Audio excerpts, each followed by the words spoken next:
갈라디아서 1장 11절에서 24절 말씀을 통해 우리가 함께 적용하고 또 이렇게 함께 말씀을 나누고자 하는데요. 갈라디아서를 작년 수요 예배 때 두 번 설교를 하고 오늘 이어서 설교를 합니다. 그래서 아마 1장 1절에서 10절 말씀이 어떤지 잘 기억이 나지 않을 겁니다. 그래서 먼저 앞부분인 1장 1절에서 10절까지 내용을 간단하게 정리하고 오늘 본문 말씀을 전하겠습니다. 갈라디아 교회는 사도 바울이 전한 복음을 통해 세워진 교회입니다. 근데 문제는 이 갈라디아 교회가 변질이 되었죠. 다른 복음을 전하는 자들 때문이었습니다.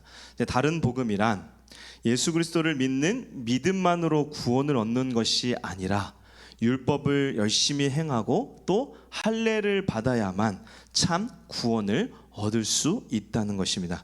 오직 믿음으로 얻는 구원에 인간의 공로, 인간의 자격과 노력을 추가했던 것이고, 이러한 거짓 가르침에 갈라디아 교회가 넘어진 것입니다. 그렇다면 왜 갈라디아 교회는 그렇게나 쉽게 거짓 교사들의 가르침에 넘어갔을까요? 거짓 교사들은 그리스도를 믿는 믿음을 얻는다는 이 바울의 복음을 변질시키기 위해 바울의 사도직, 전에도 말씀드렸듯이 사도는 예수님의 제자들로 예수님께서 세워주셨습니다. 이 사도직을 근데 어떻게 바울이 이 사도직을 얻게 되었는가 하고 공격했고, 또 바울의 복음이 예수 그리스도의 계시가 아닌 사람들에게 배워서 얻은 것이라고 속였기 때문입니다. 이에 바울 사도는 다른 서신서와는 다르게 처음부터 자신의 사도직을 강하게 변호하죠. 그 내용이 1절에서 5절의 말씀인데요. 바울 사도는 자신이 사도된 것이 결코 사람이 세운 것도 스스로 세워진 것도 아닌 예수님의 제자들처럼 예수님께서 택하여 세우신 이방인의 사도임을 밝힙니다. 그리고 다른 복음, 사실 다른 복음은 없죠. 오직 하나님께서 허락하신 복음은 하나님의 뜻을 따라 그리스도께서 죄인들을 대속하기 위하여 자기 몸을 십자가에 내어주시고 부활하신 이 그리스도의 공로, 이 은혜를 믿음으로 구원을 얻는다는 것입니다. 바울 사도는 이러한 복음에서 벗어난 것을 전하면 아무리 하늘에서 온 천사라도 저주를 받을 것이라고 1장 6절에서 10절에 단호하게 말씀하죠. 왜 그렇게 저주를 받을 것이라고 말씀할까요? 다른 복음, 이 거짓 복음을 받아들이는 순간 하나님에게서 그리스도의 은혜에서 떨어져 버려서 저주받은 자가 되기 때문입니다. 사탄은 언제나 우리를 속입니다. 아담 때부터 지금까지 사탄은 교묘하게 우리에게 다가와 우리의 힘과 노력으로 하나님의 은혜, 복을 얻을 수 있는 것처럼 속입니다. 그래서 교회사를 보면 초대교회 때부터 중세를 거쳐 지금까지 복음이 얼마나 공격을 당하고 하나님의 은혜로만 얻는 구원을 나의 자격과 노력을 교묘하게 살며시 얹어서 하나님의 은혜를 지워버리고 맙니까? 성경은 결코 인간이 스스로 구원 얻을 능력도 자격도 없다고 말씀하죠. 오직 하나님의 은혜, 그리스도께서 베푸신 그 공로가 아니면 아무도 구원받을 수 없다고 말씀합니다. 구원받기에 합당한 사람은 이 세상에 아무도 없습니다. 그럼에도 우리가 어떻게 예배당에 나와 하나님의 말씀을 듣고 은혜를 누립니까? 오직 하나님의 은혜로 된 것이죠. 오직 하나님의 은혜로 우리가 구원을 얻은 것입니다. 우리는 언제나 이것을 기억하고 하나님께서 베푸신 은혜에 감사하며 또 전하는 삶을 살아야 합니다. 바울 사도는 자신의 사도직 그리고 다른 복음은 결코 없음을 밝히고 이제 자신이 전한 복음의 출처, 즉 이 복음의 기원이 오늘 함께 읽은 갈라디아서 1장 11절에서 어디서 왔는지를 밝힙니다. 왜 바울 사도가 자신의 복음이 어디서 왔는지를 밝히는가 하면 이 거짓 복음을 전하는 자들이 바울의 복음은 꾸며낸 것이거나 또는 다른 사도들의 복음을 듣고 배운 것으로 권위가 없는 진정한 복음이 아니라고 말했던 것입니다. 이에 바울 사도는 오늘 본문 11절 12절에 이렇게 말씀합니다. 갈라디아서 1장 11절 12절에 형제들아 내가 너희에게 알게 하노니 내가 전한 복음은 사람의 뜻을 따라 된 것이 아니니라. 이는 내가 사람에게서 받은 것도 아니요 오직 배운 것도 아니요 오직 예수 그리스도의 계시로 말미암은 것이라. 바울 사도는 자신이 전한 복음이 사람에게서 받은 것도 또 배운 것도 아닌 오직 예수 그리스도의 계시로 말미암았다고 말씀합니다. 여러분, 복음은 세상 학문과 다릅니다. 사람에게 그 기원이 있지 않아요. 이것이 무슨 뜻인가 하면 복음은 탁월한 지혜를 가진 어떤 사람이 그것을 깨닫고 그것을 전하여 준 것이 아니란 것입니다. 또한 복음은 세상 학문처럼 배워서 알고 어느 경지에 이르는 것도 결코 아닙니다. 세상의 지혜로, 세상의 지식으로는 절대 복음을 깨닫고 전해줄 수 없습니다. 왜 그렇습니까? 복음은 사람이 아닌 하나님께서 직접 주신 계시 말씀이기 때문입니다. 즉 사람에게 그 기원이 있고 배워서 깨닫는 것이 아니라 하나님께로부터 받은 것이기에 복음은 여러 가지가 아니라 여러 복음이 있는 것이 아니라 오직 하나뿐입니다. 다른 복음은 있을 수 없죠. 12절에 바울 사도는 자신의 복음이 오직 예수 그리스도의 계시로 말미암은 것이라고 말씀합니다. 자신의 복음이 그리스도로부터 하나님으로부터 직접 받은 계시라고 말씀하시는 것입니다. 이는 바울이 전한 복음과 다른 사도들이 전한 복음이 다른가 했을 때 그렇지 않다는 것입니다. 왜 그렇습니까? 그리스도로 받은 계시이기 때문입니다. 여기서 우리가 한 가지 기억해야 할 것은 당시 사도들은 모두 하나님께로부터 직접 계시를 받아 성경을 기록했다는 것입니다. 성령께서 영감을 주시어 하나님의 말씀, 하나님의 뜻에 대하여 지식을 가르쳐 주셨고 그것을 전하게 하신 것이죠. 그래서 마태나 마가, 누가, 요한, 베드로 등 사람이 달라도 그 내용이, 복음이 어떻습니까? 일치하죠. 절대로 다르지 않습니다. 복음은 오직 하나입니다. 사람이 다르고 시대가 변해도 바울이 살던 초대교회 시대나 지금이나 그 복음은 결코 변하지 않습니다. 그래서 사도 바울은 갈라디아서 1장 7절에 다른 복음은 없다라고 강조하며 말씀하는 것입니다. 그렇다면 지금 이 시대에도 그리스도로부터 직접 계시를 받을 수 있을까요? 그렇지 않습니다. 제가 지난 오후 예배 때 설교 때도 한번 말씀을 드렸는데요. 성경 66권이 다 완성된 후에 이제 성령의 영감을 통한 하나님의 말씀 계시는 하나님께서 허락하지 않으셨습니다. 우리에게는 이제 계시가 아니라 성령의 내적 조명만 있습니다. 내적 조명이란 하나님의 말씀을 읽을 때, 하나님께 기도할 때 성령께서 말씀을 통해 하나님의 뜻과 구원을 깨닫게 하는 것입니다. 우리는 사도들처럼 하나님께로부터 직접 영감을 받아 계시를 받지 않습니다. 오직 성령의 내적 조명을 통해 하나님의 뜻과 말씀을 바르게 깨닫는 것만 있기에 우리는 이것을 구별하고 혼동하지 말아야 합니다. 사도 바울은 자신이 전하는 복음이 예수 그리스도로부터 받은 계시기에 다른 사도들과 똑같은 신적 권위의 복음이라고 말씀하는 것입니다. 그러면서 바울 사도는 자신의 복음이 진짜임을 설명하기 위해 자신이 어떻게 그리스도를 만났고 그로부터 계시를 받았는지를 13절부터 설명하는데요. 바울 사도는 13절 14절에 자신이 예수 그리스도를 만나기 이전의 상태를 설명합니다. 보시면 13절 14절을 보시면 내가 이전에 유대교에 있을 때 행한 일을 너희가 들었거니와 하나님의 교회를 심히 박해하여 멸하고 내가 내 동족 중 여러 연갑자보다 유대교를 지나치게 믿어 내 조상의 전통에 대하여 더욱 열심히 있었으나. 우리는 사도 바울이 얼마나 교회를 핍박하였던 자인지를 잘 압니다. 그것에 대하여 바울 사도도 스스로 인정하죠. 바울 사도는 교회를 핍박하는 것에서 만족하지 못하고 교회를 아주 멸하려고 했습니다. 그렇다면 바울은 왜 그토록 교회를 박해하고 멸하려 했을까요? 14절을 다시 보시면 내가 내 동족 중 여러 연갑자보다 유대교를 지나치게 믿어 내 조상의 전통에 대하여 더욱 열심히 있었으나라고 말씀하는데요. 바울 사도는 이 바리새파 사람으로 율법에 아주 능통한 사람이었어요. 유대교의 대학자인 이 가말리엘의 문화에서 공부했고 여기에서도 아주 뛰어난 제자였을 정도로 율법에 뛰어난 사람이었습니다. 이에 14절에 여러 연갑자보다 유대교를 지나치게 믿었다고 말씀하죠. 여기서 연갑자란 비슷한 이 나이의 사람을 뜻하는데요. 바울은 자신의 나이대 사람 중 율법에 가장 뛰어난 사람이라고 얘기하고 있죠. 또한 율법과 더불어 14절에 보면 조상의 전통에 대하여 더욱 열심이었다라고 말씀하는데요. 여기서 조상의 전통이란 장로의 유전을 뜻합니다. 장로의 유전은요, 조상들로부터 전해 내려온 관례와 습관을 뜻하는데, 유대인들은 이 장로의 유전이 모세가 시내산에서 율법을 받았을 때 율법 말고 미처 기록하지 못한 것들을 이 조상들이 암송하여서 대대로 전하여 준 것이라고 믿었습니다. 그렇게 이 장로의 유전을 유대인들은 율법과 동등한 권위로 여기며 따랐던 것이죠.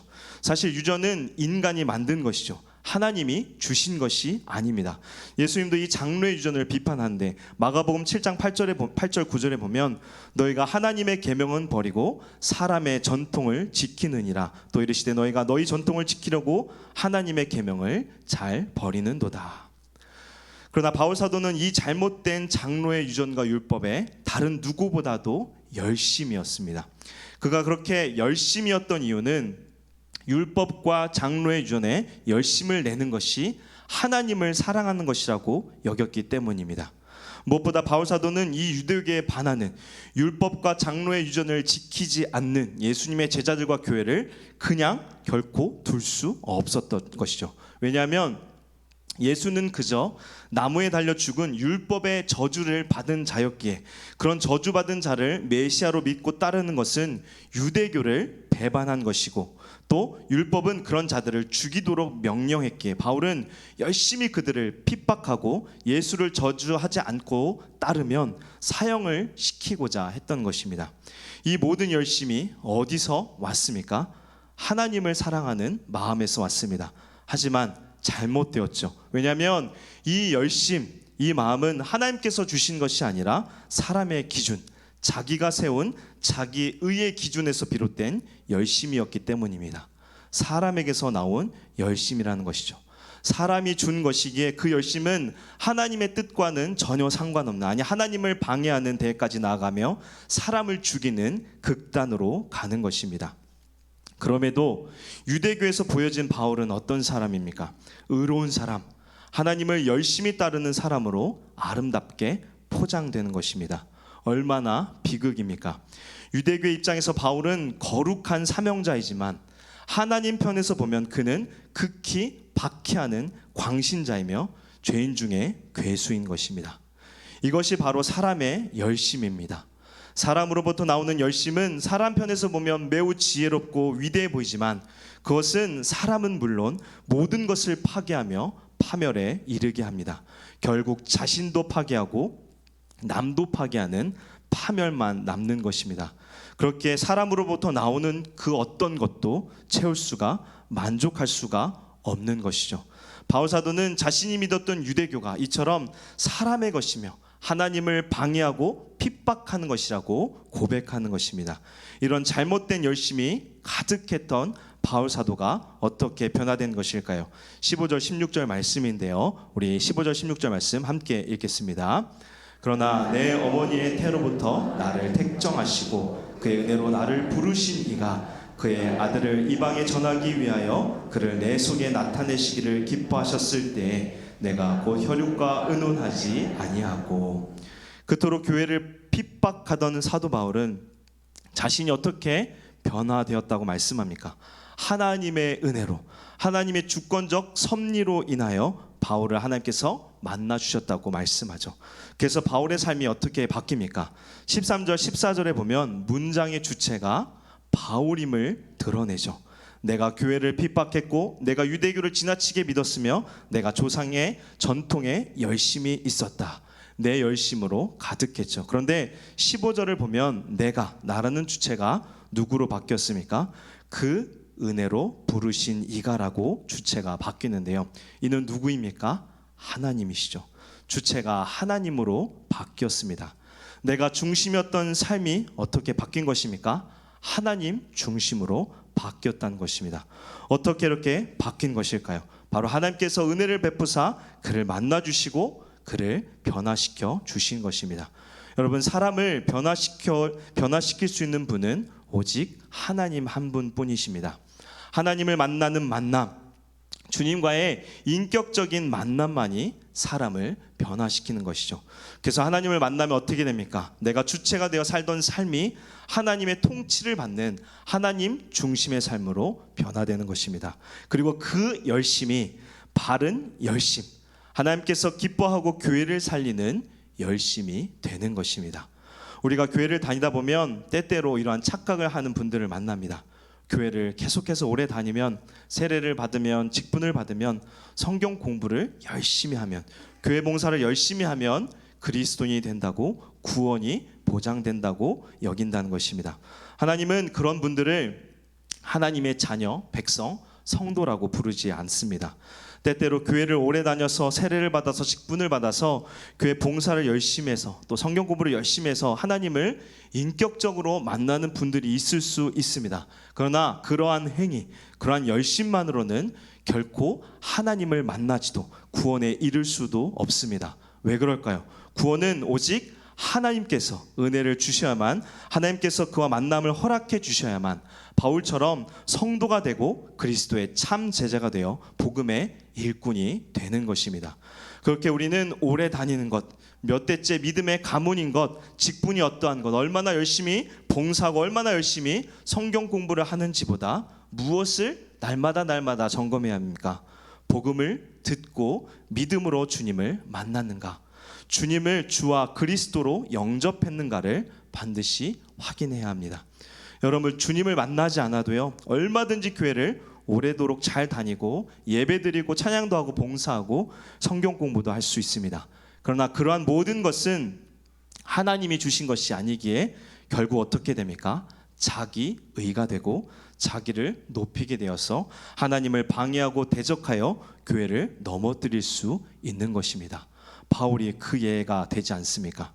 주님을 만나야만, 주님의 말씀을 성령의 종명하심을 통해 믿고 예수님을 주와 그리스도로 진정으로 고백해야만 바울처럼 나 중심에서 하나님 중심으로 하나님의 은혜로 살아가며 나도 살고 남도 살며 하나님의 거룩한 일꾼으로 세상 가운데 살 수 있는 것입니다. 내 안의 믿음, 내 안의 열심은 과연 어디로부터 나온 것입니까? 하나님입니까? 아니면 나입니까? 여기 계신 모두가 주님을 인격적으로 만나 하나님의 뜻대로 하나님의 열심으로 살아가는 줄 믿습니다. 구원의 주체는 우리가 아니라 하나님이십니다. 우리가 마땅히 그러하기에 구원받을 수 있는 것이 아니죠. 제가 계속 강조하지만 구원은 자격과 조건을 따지지 않고 누구나 받을 수 있는 것입니다. 유대인이든 이방인이든 한국 사람이든 똑똑한 사람이든 그렇지 않든 하나님께서는 상관없이 믿음으로 고백하는 자들에게 구원을 허락해 주십니다. 그러나 이러한 구원을 하나님께서 또 어떻게 허락해 주실까요? 우리의 노력이 아니고 오직 하나님께서 그 마음을 열어주사 믿음을 허락해 주셔야만 구원을 얻을 수 있습니다. 그래서 우리는 구원을 하나님의 은혜라고 고백하는 것입니다. 바울 사도는 자신의 노력으로 주님을 인격적으로 만났다고 말씀하지 않고 15절에 이렇게 고백하는데요. 15절에 내 어머니의 태로부터 나를 택정하시고 그의 은혜로 나를 부르신 이가라고 고백합니다. 바울 사도는 하나님의 교회를 핍박하고 멸하기까지 했던 자신이 변화되어 사도가 되고 복음을 전하는 자가 된 이 놀라운 일이 하나님의 은혜로 된 것이라고 고백하죠. 사람의 노력, 자격이 아니라 오직 하나님의 은혜로 된 것입니다. 그러면서 바울 사도는 주님을 만나고 주님의 사도로 세워진 이 은혜가 다 하나님의 택하심과 부르심, 즉 하나님의 선하신 섭리였다고 고백합니다. 어느 날 갑자기 우연히 그가 주님을 만난 것이 아니라 이 모든 것이 이미 하나님께서 계획하셨던 것이고, 그리고 그 계획하신 때에 바울 사도를 만나 주셨다는 것입니다. 바울 사도는 하나님의 섭리, 하나님의 택하심을 이렇게 덧붙여 말씀하는데요. 내 어머니의 태로부터 나를 택정하시고, 하나님께서 바울을 회심시키시고 사도로 삼으신 것은 바울의 열심도 아니고 바울의 자격도 아니라는 것입니다. 이미 그가 어떤 행위가 있기 전에 하나님께서는 이미 주권적으로 택하셨다는 것입니다. 그리고 때가 되어 그를 부르셨다고 고백하죠. 바울이 자신의 모습을 돌아보면 하나님의 은혜를 받기에 합당하지 않은 자라고 여깁니다. 자격도 없는 자였습니다. 그러나 하나님께서 그런 그에게 왜 놀라운 은혜를 베푸셨을까요? 왜 자격 없는 자에게 하나님의 진노가 아닌 놀라운 은혜, 사랑을 베푸신 것일까요? 바울은 이것을 하나님의 택하심 예정이라고 말씀합니다. 즉 하나님께서 이미 자신을 택하셨기에 자격이 없음에도 은혜를 베푸신 것이라고 고백하는 것입니다. 이것이 바로 하나님의 택하심입니다. 우리도 마찬가지죠. 우리도 하나님께서 택함을 받을 만한 자격이 없는 자들입니다. 하나님께서 우리를 택하시지 않았다면 우리는 얼마나 하나님과 상관없는 자기 열심으로 자기 의와 만족을 얻기 위해 살아갔겠습니까? 우리 역시 바울 사도처럼 교회를 욕하고 교회를 핍박하고 하나님을 대적하는 자들이 되었을지 모릅니다. 그러나 하나님께서는 그런 우리를 만세전에 택하셨기에 우리의 모든 악함을 보시고도 길이 참으시고 끝까지 사랑하사 하나님의 계획하심에 따라 만나주시고 변화시켜 주신 것입니다. 바울 사도는 이러한 하나님의 택하심과 은혜로 자신이 변화되었다고 고백하죠. 그러면서 16절을 다시 보면 그의 아들을 이방에 전하기 위하여 그를 내 속에서 나타내시기를 기뻐하셨다라고 말씀합니다. 하나님께서는 바울을 만나주시고 그에게 무엇을 주셨는가 하면 사명을 주셨습니다. 예수 그리스도가 온 세상의 구주이심을 이방 나라에 전하는 사도가 되도록 사명을 주셨다는 것입니다. 즉 사람이 세운 것도 아니요 자신의 뜻으로 된 것도 아니요 하나님께서 바울을 만나주사 그로 하여금 하나님의 계시를 이방에 전하도록 사도로 세우시고 복음을 전하게 하셨다고 바울 사도가 고백하는 것입니다. 하나님을 인격적으로 만난 후에 하나님께서는 사도 바울처럼 무엇을 허락하시는가 하면 바로 사명입니다. 사도 바울에게는 특별하게 주님께서 만나셔서 그를 사도로 세우시고 복음을 전하는 자로 허락하셨지만 이는 바울 사도에게 그리고 예수님의 제자들에게 허락하신 것이고 지금 우리에게는 이 직분이 허락되지는 않았습니다. 왜냐하면 초대교회를 세우시기 위해서 하나님께서 사도들을 특별하게 구별하여 택하신 것이기 때문입니다. 이와 다르게 우리는 주님의 몸된 교회를 여러 가지 모양으로 섬기고 봉사하도록 사명을 주셨습니다. 그래서 이렇게 여기 보세요. 아름다운 목소리로 성가대도 섬기시고 그렇죠? 또 하나님의 말씀을 가르치는 교사로 또 여러 가지 모습으로 하나님께서는 교회를 섬기도록 사명을 주셨습니다. 또한 교회뿐 아니라 세상에서도 하나님의 영광과 뜻을 행하는 자들로 사명을 주십니다. 은사와 능력을 각기 다르게 주시지 않았습니까? 이것을 교회와 세상에서 올바르게 하나님의 뜻을 위해 섬기도록 부르신 것입니다.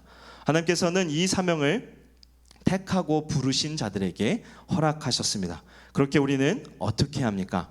우리가 주님을 만난 자들이라면 바울처럼 하나님께서 우리에게 허락하신 하나님의 사명이 무엇인지를 깨닫고 그 사명을 온전히 감당하도록 부지런히 기도하고 열심을 다해야 합니다. 하나님의 사명을 온전히 감당하는 우리 모두 되기를 원합니다. 사도 바울은 하나님의 은혜로 말미암아 하나님을 핍박하던 자에서 그리스도의 사도로 예수 그리스도께서 온 세상의 구주시라는 복음을 전한 자로 삼으셨다고 고백하죠. 이 특별한 만남을 바울 사도가 고백하는 것은 갈라디아 교회의 거짓 교사들의 말과 다르게 바울의 복음은 사람의 뜻, 사람의 교훈이 아닌 하나님께로부터 나온 진리의 이 복음임을 증명하기 위한 것입니다. 그러면서 이제 16절 하반절부터 24절까지 그리스도를 만난 이후의 여정을 쭉 설명하는데요. 16절 하반절부터 17절을 보시면 노란색부터 제가 말씀을 읽어드리겠습니다. 내가 곧 혈육과 의논하지 아니하고 또 나보다 먼저 사도된 자들을 만나려고 예루살렘으로 가지 아니하고 아라비아로 갔다가 다시 다메섹으로 돌아갔노라. 이 두 절의 표현은 바울 사도가 누구에게도 복음을 토론하거나 다른 사도의 영향을 받은 것이 아님을 말씀하고 있는 것인데요. 그래서 내가 곧 혈육과 의논하지 아니하고라고 말씀하죠.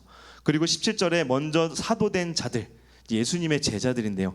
이들과도 만나지 않았다고, 바울의 복음이 그 다른 사도들과 사람의 영향을 받은 것이 아니라고 밝히고 있죠. 이후에 바울 사도는 18절에 보면 게바, 베드로를 만나려고 예루살렘에 가지만 겨우 15일 정도만 머물렀으며 베드로와 예수님의 형제 야고보만 만났다고 말씀하는데요. 바울 사도가 머문 기간과 두 사도를 언급한 것은 바울 사도가 사도들에게 복음을 배우기 위해 방문한 것이 아님을 밝히기 위한 것입니다. 왜냐하면 복음의 모든 것을 배우기에 이 15일이라는 기간은 매우 짧기도 했고요. 또 두 사도만 예루살렘에 있었을 정도로 이 사도들이 복음을 전하는 일에 매우 바빴기에 사도 바울에게 복음을 가르칠 여유가 없었다는 것을 밝히는 것입니다. 예루살렘 방문 이후에 바울은 수리아와 길리기아 지방으로 갔다고 밝히는데요. 이곳 사람들은 바울을 교회를 박해하는 자로 알고 있었기에 그리스도를 전하는 자로 정말 다른 사람으로 변한 것으로 말미암아 놀라서 하나님께 영광을 돌렸다고 24절에 말씀합니다. 즉 바울이 결코 사람에게 배워서 다른 사도들의 영향을 받아서 그가 복음을 전하는 자가 아니라고 밝히며 20절에 이렇게 고백하는데요. 20절 말씀 보시면 보라 내가 너에게 쓰는 것은 하나님 앞에서 거짓말이 아니로다. 바울 사도는 오늘 말씀을 통해 자신의 복음은 사람의 뜻을 따라 된 것도 사람에게서 받은 것도 배운 것도 아닌 오직 예수 그리스도의 계시로 말미암은 것이라고 말씀합니다. 바울의 복음은 그리스도로 말미암았기 때문에 어떻습니까? 그 복음에 능력 있고 교회를 세우며 그리스도의 향기를 전하는 자가 되었습니다. 우리 역시도 어떻습니까? 바울 사도처럼 바른 복음을 믿고 그 위에 세워졌다면 우리는 흔들리거나 두려워하거나 넘어져도 다시 일어날 것입니다. 왜 그렇습니까? 바울의 고백처럼 하나님께서 우리를 택하셨고 끝까지 사랑해 주실 것을 믿고 확신하기 때문입니다. 바른 복음 위에 선다면 우리의 열심은 바울처럼 열매 맺을 것이고 그리스도의 향기를 드러낼 것입니다. 우리는 무엇을 믿고 있습니까? 어디 위에 서 있습니까? 바른 복음 위에 그리스도의 공로로 구원을 얻는 그 복음 위에 서 있는 우리 모두 되기를 원합니다. 이 복음만이 우리의 한숨을 바꾸시고 우리의 헛된 열심과 목적이 변화되어서 바른 길로 소망의 삶으로 바뀌게 될 것입니다. 오늘도 이 복음, 이 진리의 복음을 굳건하게 믿고 믿음의 삶을 온전하게 살아가는 우리 모두 되기를 주님의 이름으로 축원합니다. 우리 시간 함께 찬양하고 결단하기를 원하는데요. 우리 나의 한숨을 바꾸셨네. 우리 함께 찬양하고 우리 함께 고백하겠습니다. 기도하겠습니다.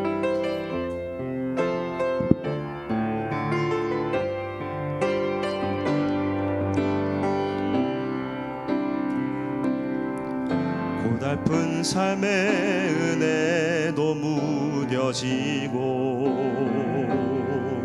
곧 사라질 것에 내 맘 두네 헛되고 헛된 것들을 바라보며 그 은혜를 놓치며 우리 다시 한번 고백합니다. 고달픈 삶의 은혜도 무뎌지고 곧 사라질 것에 내 맘 두네 헛되고 헛된 것들을 바라보며 그 은혜를 놓치며 살았네. 주어진 삶을 묵묵히 살아가며 날 붙드신 주 예수를 보내 사망 가운데 놓여진 나의 삶을 날 건지신 그 이름 예수 나의 한숨을 바꾸셨네. 주를 향한 노래로 소망의 노래로 나의 눈물을 거두신 주 예수 이름 하나 살게 하소서. 나의 한숨을 바꾸셨네. 주를 향한 노래로 소망의 노래로 나의 눈물을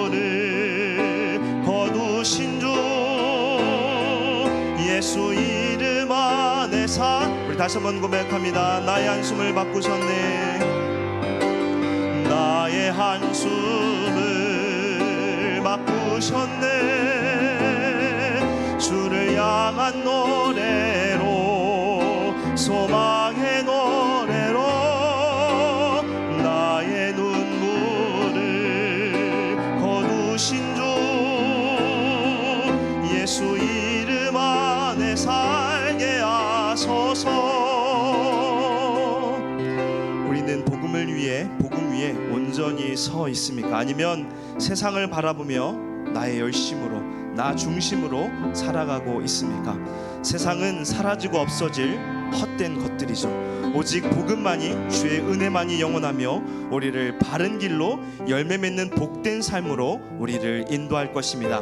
이 시간 우리가 함께 결단하며 기도하기를 원하는데요, 내 안에 바른 복음으로 채워지게 하시고 이 복음을 온전히 믿는 믿음을 허락하여 주시옵소서. 또한 복음을 바르게 믿고 하나님께서 주신 사명을 바르게 감당하는 우리 되게 하셔서 가정을 살리고 교회를 살리고 우리 나라를 살리는 일에 쓰임받는 우리 모두 되게 하여 주시옵소서. 우리 시간 주님의 이름 한번 부르신 후에 함께 기도하겠습니다. 주여,